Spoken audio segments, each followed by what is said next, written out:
Hello साथीहरू, good morning. आज चाहिँ म बिहान 4 बजी उठेर चाहिँ पार्कमा आएको, त्यही भएर तपाईँहरूलाई सानो भिडियो हालेको। किन उठेको भन्दा चाहिँ यहाँ हेर्नुहोस् न, कस्तो राम्रो सिन होइन।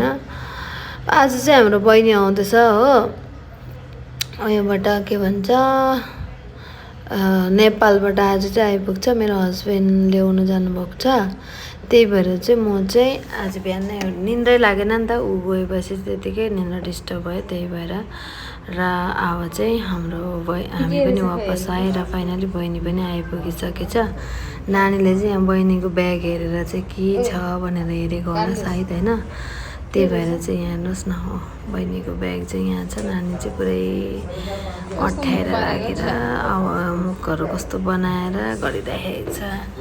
अहिले आउँछ बहिनी चाहिँ उता चेन्ज गर्नु गएको छ, त्यही भएर पर्खिरहेछ। अब हेरेको छ।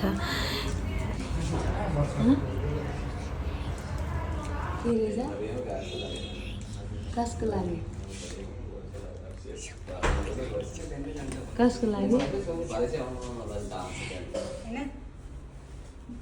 खै नानी जिवा गरेको खै गर्दा एकपल्ट जिवा कसरी। नानी चाहिँ लाजले हेर्नुहोस् न, पुरा लजाएको हो कि के हो पनि। बहिनी चाहिँ पुरा डरेर पनि आएछ हो। यस्तो सानो मान्छे गएको चाहिँ बोजू पनि भएर आएछ।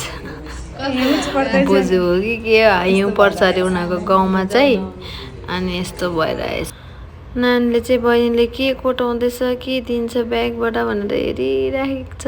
मलाई हेर्छ, फेरि उता हेर्छ होइन, केमा दिन्छ कि भनेर अब पुरै आशमा बसिरहेको छ। नानीलाई धेरै आश थियो दिदीले के ल्याइदियो भनेर। फाइनली उसले चक्लेट पनि पायो धेरै। फाइनली गाइस, यो चाहिँ बहिनीको पहिलाको लुक्स हो। तपाईँहरूलाई कस्तो लाग्यो अहिले र पहिलामा कति छुट छ? आफ्टर लङ टाइम भेटेकै बहिनीलाई चाहिँ हामीले bye bye, thank you for watching.